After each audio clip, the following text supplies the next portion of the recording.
So now we will see that कि अभी देखा कि अगर कॉइल बिल्कुल फ्लैट रखी हो तो उस पर कोई टॉर्क नहीं लग रहा, कोई फोर्स नहीं लग रहा।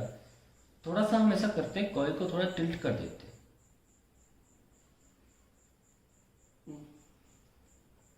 टिल्ट कर दिया कॉइल को।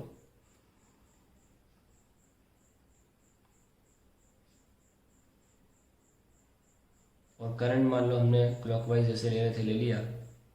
तो टिल्ट कैसे दिखाएं? देखो मैं इस बार मैग्नेटिक फील्ड ऐसे ले लेता हूँ, बिल्कुल राइट साइड में। ओके, थोड़ा 3D डायमेंशन अच्छा लगेगा। ये डायरेक्शन जो है वो -x हो गई और बाहर की तरफ निकला है थोड़ा सा z एक्सिस की तरफ।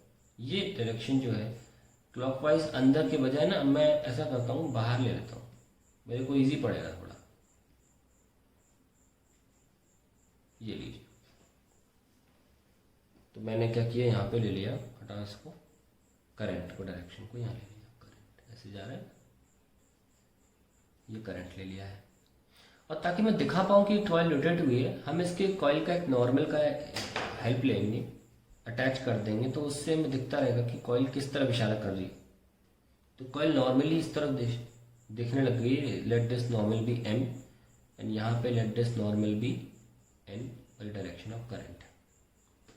तो नोटिस करिए कि कॉइल के the angle between the magnetic field and normal to coil, normal of the coil is theta. ये एंगल थीटा बहुत ज़रूरी है, आपको पता हो, है ना।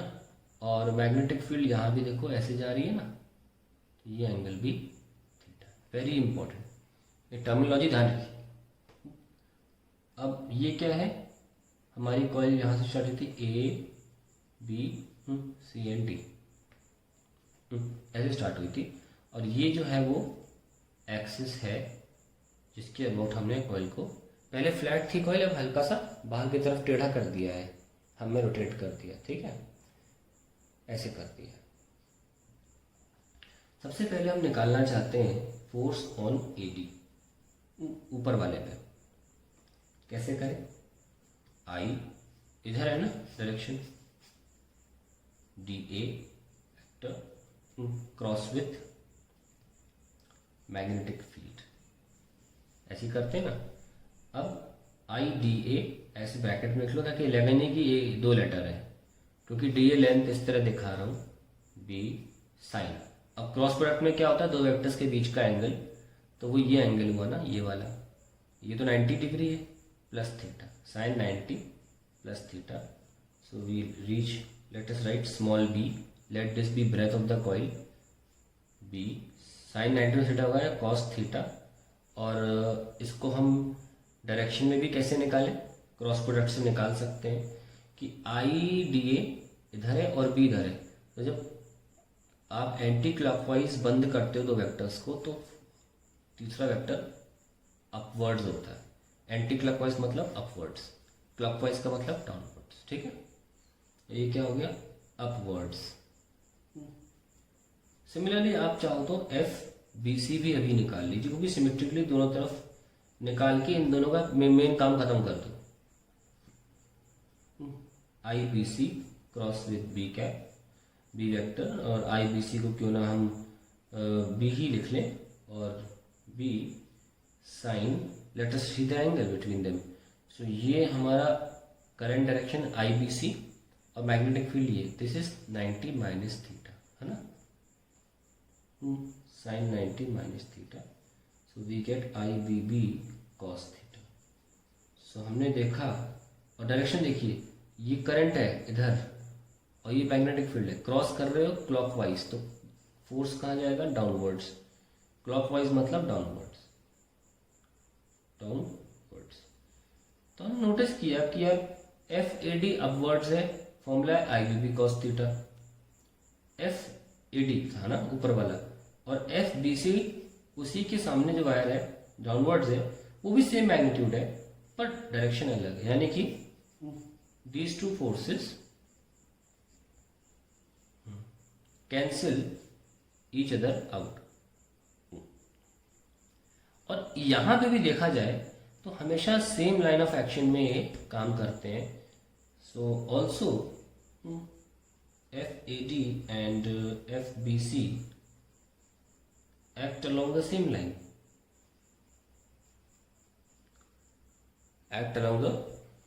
same line. सो टॉर्क की संभावना भी जीरो हो जाती है. अब हम इन साइड्स की बात करेंगे. लेट्स सी, ये हमारी मैग्नेटिक फील्ड है, ये हमारी मैग्नेटिक फील्ड है, भूले नहीं. और ये करंट था और ये करंट. अब इन दोनों के बीच में एंगल 90 डिग्री क्लियरली दिखा है ना. तो फोर्स कितना लगेगा हम चाहे तो यहाँ लिख सकते हैं. I take a new page but I not change the page. उससे फायदा ये रहेगा कि हम इसी डायग्राम को बार बार देखते रहेंगे, हमें पलटना नहीं पड़ेगा.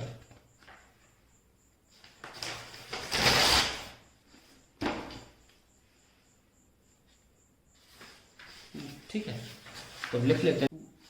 So let's write the force first. That is force on AB will be I AB vector cross with P. So it will be, क्यों ना AB को हम L ही लिख लें, ILB. और क्योंकि इस वायर में और ये मैग्नेट में एंगल 90 डिग्री है, sin 90, तो will get ILB. That's it. और डायरेक्शन वाइज क्या होगा, इन दोनों के ही परपेंडिकुलर. पहले देख लो अंदर है कि बाहर है. तो I क्रॉस B तो एंटी क्लॉकवाइज जा रहा है ना, ILB में एंटी क्लॉकवाइज जा रहा है. तो इन दोनों के परपेंडिकुलर. ध्यान रखना, मैंने बोला हमेशा जिस प्लेन में करंट और मैग्नेटिक फील्ड है उस प्लेन के परपेंडिकुलर तीसरा वेक्टर लगता है. तो ये हमारा फोर्स आ जाएगा, उन प्लेन के परपेंडिकुलर है. ठीक है. नाउ सेकेंडली, अब जब इस पे आते हैं हम FCD पे, वहां पे भी सेम कहानी है. CD को ले लो, CD vector cross with B vector. तो CD लेंथ हो गई ना ILB, और एंगल तो 90 डिग्री है. तो यहाँ पे भी फोर्स सेम आया है. तो हमेशा ध्यान रखना, फोर्स तो जब भी लूप बंद होगा जीरो ही आएगा आंसर, उसकी इश्यू नहीं है. लेकिन डायरेक्शन भी इंपॉर्टेंट है. ये देखो, ये क्लॉकवाइज है तो इस प्लेन के ये अंदर होगा. ठीक है. और इस बार हम नोटिस कर सकते हैं क्लियरली कि ये दो फोर्सेस जो लग रहे हैं इनके बीच में एक परपेंडिकुलर डिस्टेंस है. ये सेम लाइन ऑफ एक्शन में ही लग रहे हैं, और वो परपेंडिकुलर डिस्टेंस क्या है वो हमको निकालनी पड़ेगी. ठीक है. तो अभी ये आ गया. Also we see that there is a separation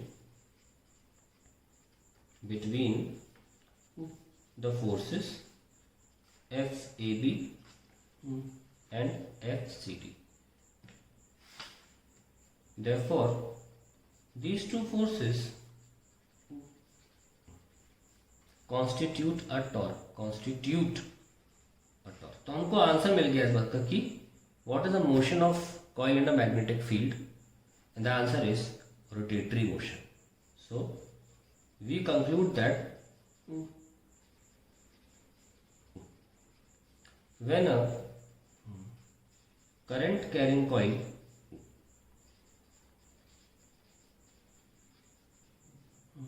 is placed in magnetic field such that theta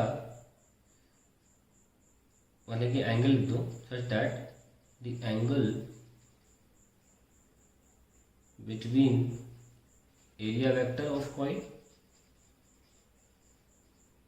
and magnetic field is not 0 degree और 180 डिग्री. तो इसको ब्रैकेट में लिख लेता हूँ, है ना.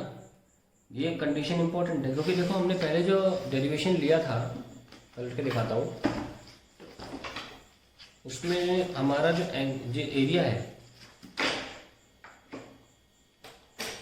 हमारा एरिया वेक्टर अगर करंट क्लॉकवाइज है तो इनसाइड लेते हैं, और करंट एंटी क्लॉकवाइज है तो आउटसाइड लेते हैं. तो एरिया वेक्टर जो यहाँ पे है उसका एंगल अगर मैग्नेटिक फील्ड से 0 या 180 डिग्री होगा तो टॉर्क 0 आएगा.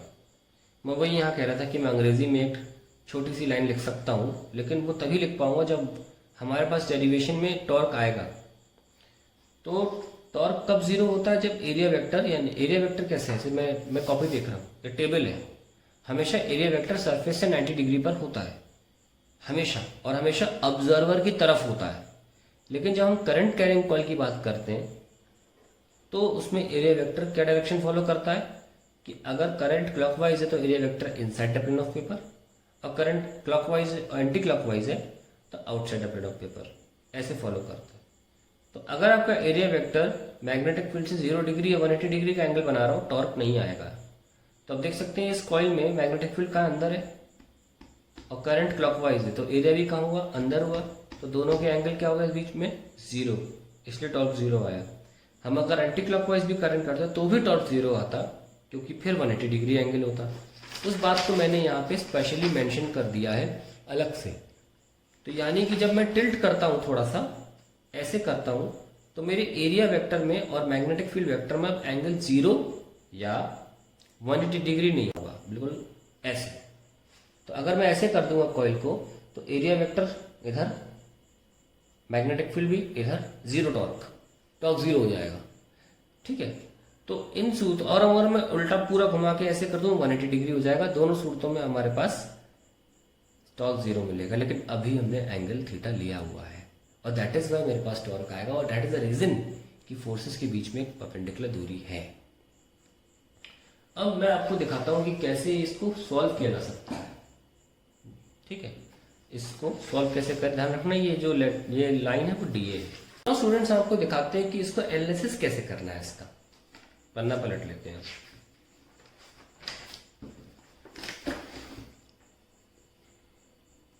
मैं क्या कर रहा हूं, सपोज छोटा सा एक कॉइल लेना पड़ेगा मुझे, आपको अगर प्रॉपरली दिखाना है तो कैसे दिखाएं। छोटा सा कॉइल चाहिए पड़ेगा मुझे,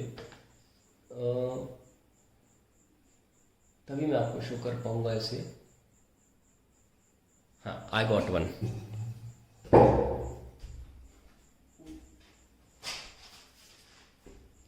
सपोज ये मेरी कॉइल है, इस तरीके से मैंने इसको टिल्ट कर दिया था, यस और? तो मेरे पास ये साइड जो है वो क्या थी? ए यहां था, बी यहां था, सी यहां था, डी यहां था। ठीक है, ए बी सी डी। ये साइड जो थी राइट साइड वाली हल्की सी, इसमें फोर्स अंदर लग रहा था और इस पे बाहर। अब वो कैसे लग रहा, देखो ध्यान रखें, ये मैग्नेटिक फील्ड थी, और हमने आपको बोला है कि जो फोर्स हम लिखते हैं वो कैसे लिखते हैं? I L cross B. इस फोर्स को ना कि सिर्फ करंट से 90 डिग्री पर होना है, मैग्नेटिक फील्ड से भी 90 डिग्री पर होना है। तो पहली शर्त है क्रॉस प्रोडक्ट की। तो हमारी कॉइल टेढ़ी रखी है ऐसे, ये हमारे पास मैग्नेटिक फील्ड है, तो हमारा फोर्स कैसे लगना चाहिए? हमारे फोर्स को इस मैग्नेटिक फील्ड से भी 90 डिग्री पर होना है और इस करंट कॉइल से भी।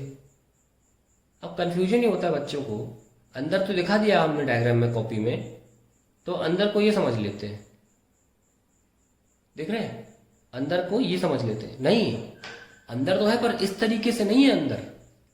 क्यों नहीं है? क्योंकि ये मैग्नेटिक फील्ड से 90 डिग्री थोड़ी ना हुआ, 90 डिग्री है भाई, अंदर भी होना है 90 डिग्री भी होना, तो ऐसे होना चाहिए ना। अब देखो, हमारा फोर्स मैग्नेटिक फील्ड से जो इधर है पेन, उससे 90 डिग्री पर है,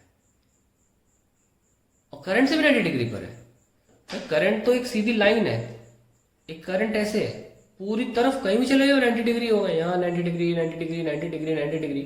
करंट से कोई इशू नहीं है, करंट से तो ये भी 90 डिग्री हुआ, करंट से तो ये भी 90 डिग्री हुआ कि नहीं हुआ? क्योंकि लाइन तो ये नीचे की तरफ जा रही है ना, ये भी 90 डिग्री है, हर जगह 90 डिग्री, उससे कोई इशू नहीं है। लेकिन हमको मैग्नेटिक फील्ड से 90 डिग्री करना है, ऐसे करना है। ये देखो ना, एंगल देख रहे हो, कौन सा एंगल? ये जो बन रहा है ये 90 डिग्री, इस तरीके से। तो ये जो हमारी लाइन डीए है ना, ये डीए, ये डी और ये ए। तो यार ऐसे देखने में अच्छा लग रहा है, कॉपी में ऐसे रखी थी कॉइल, ऐसे उठी हुई दिखाते ना, देखो कॉपी में ऐसे है, ऐसे में मार्क देखो हमने अंदर किया तो पता नहीं चल रहा कि एक्चुअली में फोर्स किस तरफ लग रहा है। लेकिन जब आपको हमने इस तरीके से दिखाया, ये डीए बना के, देखो ऐसे सामने से डीए बना के, तो आसानी से दिख रहा है कि एक्चुअली में फोर्स जो है वो ऐसे नहीं था। कॉपी में नहीं दिखा सकते ना, वैसे कॉपी 2D है। अब देखो ये उभर के आ गया एक डायमेंशन, अब 3D हो गया, अब आसानी से दिखा पा रहा हूं।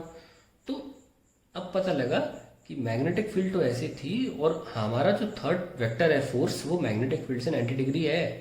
तो ऐसे हुआ ना वो, सुनो, तो क्यों ना इसी को ही बना ले डायग्राम। बिल्कुल ऐसे बना ले, ये बना ले डायग्राम डी ए, है ना। और ये हमारी मैग्नेटिक फील्ड है, देखो बिल्कुल ये मैग्नेटिक फील्ड जा रही है राइट इस तरफ, ऐसे मैग्नेटिक फील्ड है ऐसे। और हमारा जो फोर्स है वो इस पॉइंट पर कैसे लगना चाहिए, मैग्नेटिक फील्ड से परपेंडिकुलर इधर की तरफ, है ना। फिर देखो कैसे लगना चाहिए, ऐसे है तो ऐसे लगना चाहिए ना, इस तरफ बिल्कुल सीधा ऊपर की तरफ। तो क्यों ना बिल्कुल वैसे मार्क कर, ये लो मार्क कर दिया, है ना, डिट्टो सेम। और मैग्नेटिक फील्ड मार्क कर देते हैं, ये लो मैग्नेटिक फील्ड मार्क कर दी।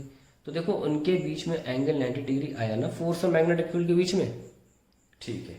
सिमिलरली नीचे की बात करें तो यहाँ पे भी जैसे ये मैग्नेटिक फील्ड है, तो ये इस पर भी फोर्स ऐसे लगेगा, क्योंकि मैग्नेटिक फील्ड से 90 डिग्री होना है। ऐसे नहीं लगेगा जैसे कि डायग्राम में दिख रहा था 2D डायग्राम में, ऐसे लगेगा फोर्स, क्योंकि इसे इस लाइन से, मैग्नेटिक फील्ड की लाइन से 90 डिग्री साबित होना है। तो ये आ गया फोर्स नीचे। इसका नाम क्या रखे थे हम, CD रखे थे, इसका AB रखे थे ना, हाँ FAB, ये है फोर्सेस। तभी आपको क्लियरली दिख पाएगा कि दो फोर्सेस के बीच में, जैसे कि ये जो लाइन B थी ना, जल्दी से एंगल मार्क कर लो। एंगल क्या था, ये नॉर्मल था, ज़्यादा लाइनें बनाऊंगा तब कंफ्यूज जाओगे।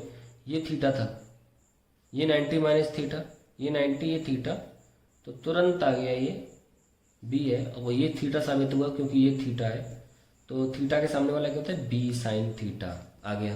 तो यहाँ रखो F इज इक्वल्स टू, ये तो खैर ILB ही है।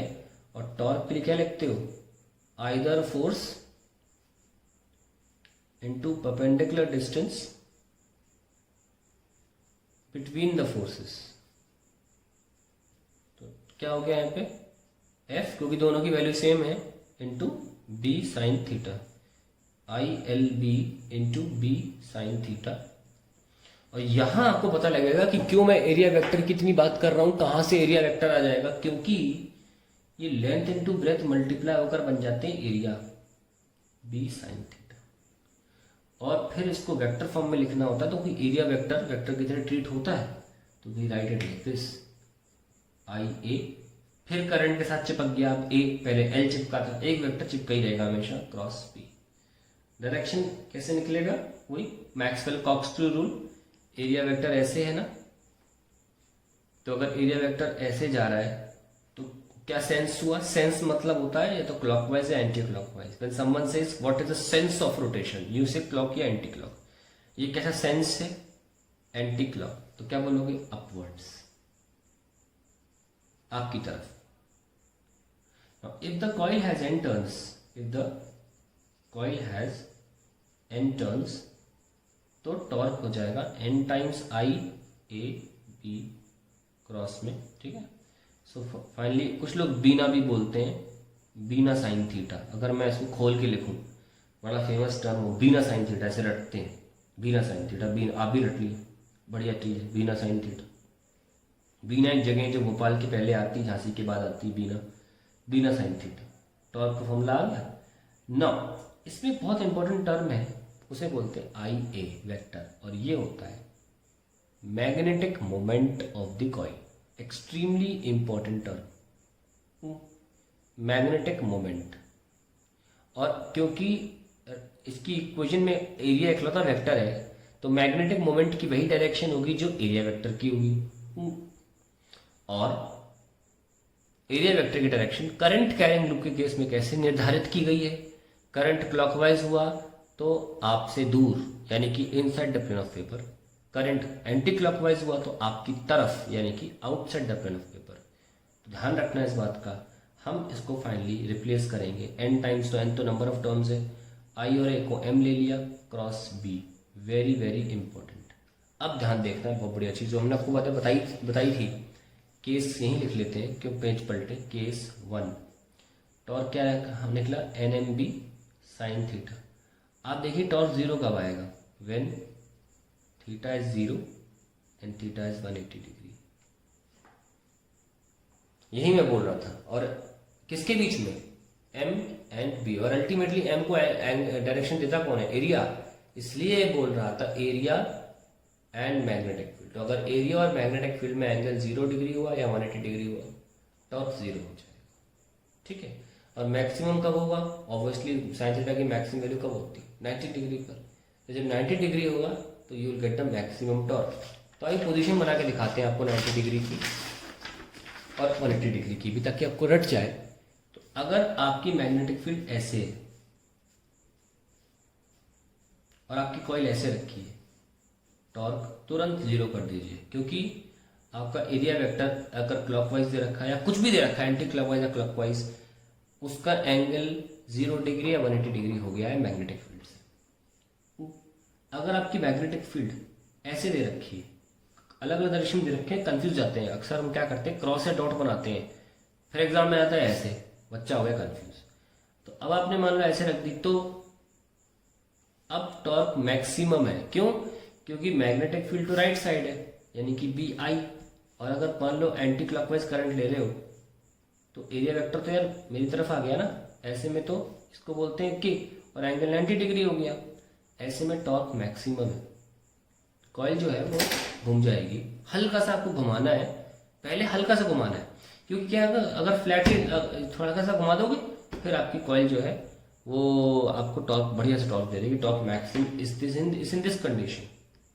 और कोई भी कंडीशन बनाते रहो आप। तो ध्यान रखना कि कैसे भी एग्जाम में या कहीं भी आप देखेंगे दिया हुआ है, टॉर्क 0 डिग्री देखना आपको आना चाहिए। आई मीन थीटा जो है वो देखना आना चाहिए between area vector and the magnetic field vector, फिर आपकी प्रॉब्लम सॉल्व हो जाएगी।